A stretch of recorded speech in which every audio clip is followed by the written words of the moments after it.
Okay, I dipped into my bag of samples one more time and picked out this.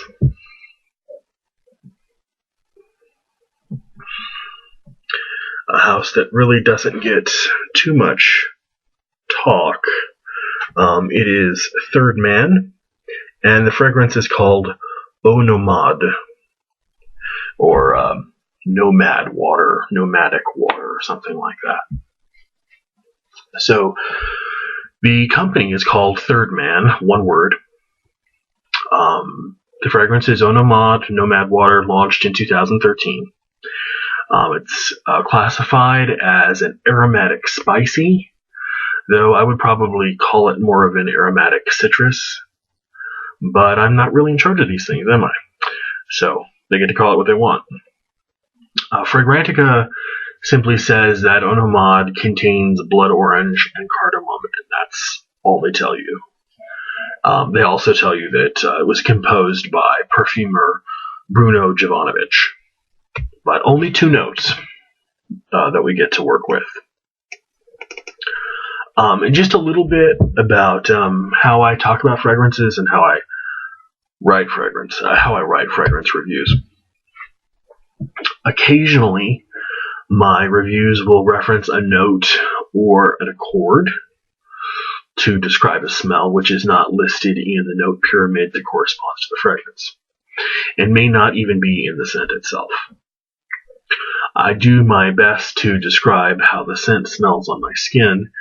After all, that's really the only place, with very few exceptions, that I've ever had a chance to smell it. So when I say that I smell X, there's really no need to, tell me, oh no, there's no X there at all. I'm just telling you what I smell, which I can only hope correlates with what's actually in the juice and with what you smell too.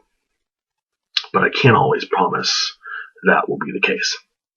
So, without further ado on how I do reviews and everything, Nomade, I think, is a nod to the traditional European eau de cologne.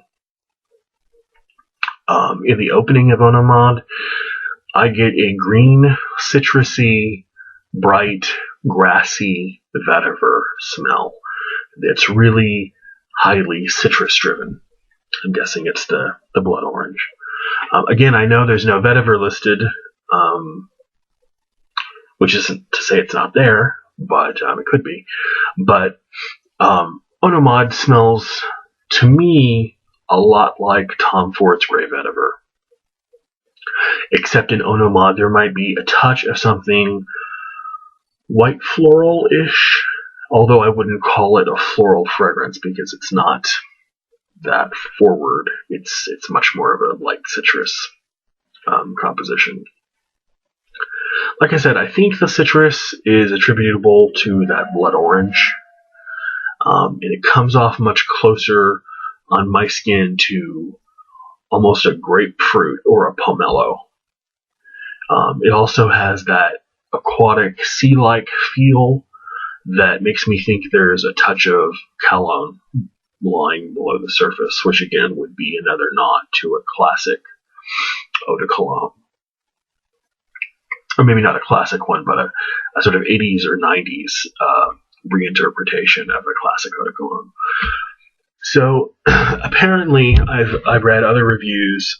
This comes as part of a journey set. Whether or not the set was curated by Thirdman themselves or not, I don't know.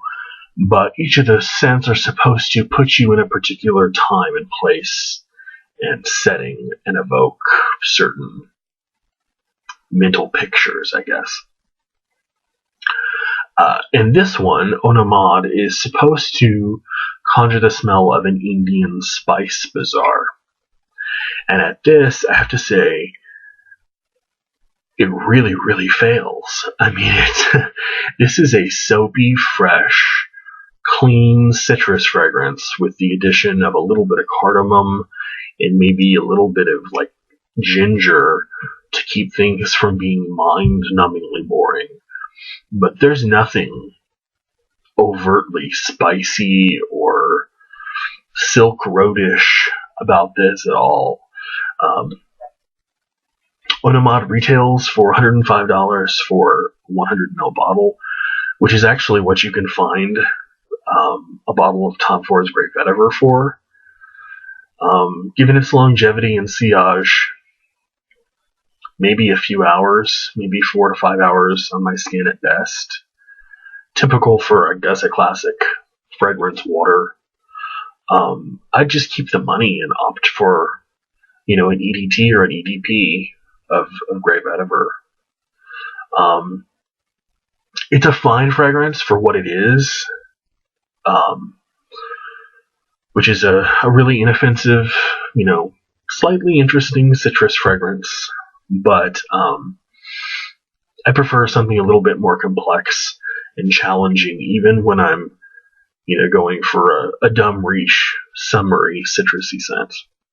I just want something with more body, more complexity to it. But at the end of the day, not a bad fragrance at all. Thirdman's Nomade. Have a great night, guys. Bye.